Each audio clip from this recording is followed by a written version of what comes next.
Assalamualaikum warahmatullahi wabarakatuh.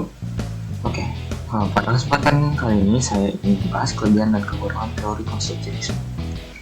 Konstruktivisme memandang bahwa dunia internasional tidak hanya dibentuk oleh kekuatan material, tetapi juga oleh makna sosial yang diciptakan melalui interaksi.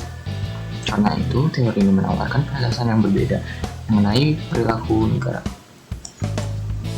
Melalui cara pandang itu, teori ini memiliki kekuatan tertentu, tapi juga menyimpan beberapa kelemahan yang perlu diperhatikan. Oke. Pertama, keunggulan paling kuat dari konstruktivisme adalah kemampuannya menjelaskan perubahan. Dalam banyak teori hubungan internasional, mereka digambarkan seperti robot. Mereka seolah selalu bertindak sesuai kepentingan material, tanpa perubahan mendasar.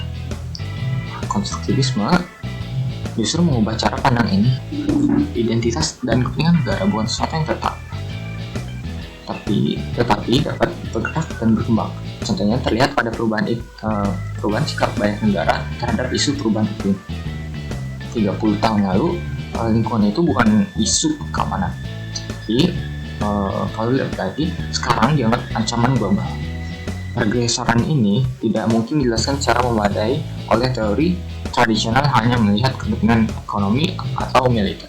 Nah, yang kedua, konstruktivisme memberi ruang pada hal yang sering dianggap tidak penting. Misalnya, bahasa, simbol, narasi politik, bahkan cara negara berbicara satu sama lain. Dalam pendekatan tradisional, kita cenderung menganggapnya pelengkap. Dalam konstruktivisme, hal ini justru dapat menjadi penjelas utama. Negara dapat berubah hanya karena cara mereka memahami diri dan memahami pihak lain berubah. Ketiga, konstruktivisme membuat kita sadar bahwa aktor di dunia internasional tidak selalu negara. Aktivis lingkungan, organisasi tradisional, bahkan figur-figur tertentu bisa mendorong perubahan.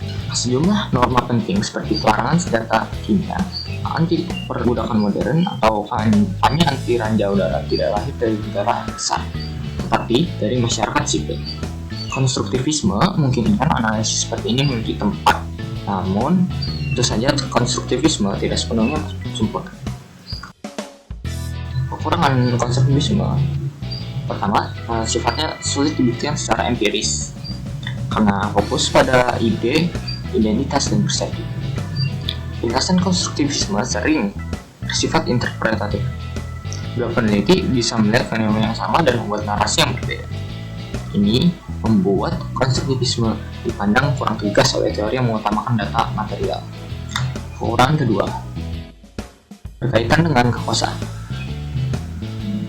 Konstruktivisme menjelaskan bagaimana norma terbentuk, tetapi jarang menjelaskan siapa yang paling diuntungkan dari perbentukan norma tersebut. Misalnya, ketika sebuah norma internasional mulai diterapkan, teori ini tidak selalu membahas apakah norma itu muncul secara kolektif atau sebenarnya dipaksakan oleh negara dominan. Kritik dari teori kritis dan realisme sering menyerang kelemahan bagian ini. Kekurangan ketiga, konstruktivisme kurang cocok ketika fenomenanya sangat bergantung pada kepentingan material. Dalam konflik seperti invasi, perebutan sumber daya, atau perlombaan senjata, penjelasan berbasis identitas memang penting, tetapi seringkali tidak cukup. Dalam kasus seperti ini, teori realis akan lebih dominan. Nah, terakhir, konstruktivisme kadang dianggap hanya menjelaskan setelah sesuatu telah terjadi. Teori ini menggambarkan bagaimana identitas terbentuk, tapi tidak memberi alat yang kuat untuk memprediksi perubahan selanjutnya. Hal ini bukan kelemahan fatal, tapi menempatkan konstruktivisme lebih sebagai alat membaca dan memahami, bukan alat untuk meramal. Nah, sebagai bentuk, konstruktivisme menawarkan cara melihat dunia yang lebih reflektif. Teori ini mengingatkan kita bahwa hubungan internasional tidak hanya dihitung melalui kekuatan dan angka, tapi juga makna dan persepsi yang kita bangun.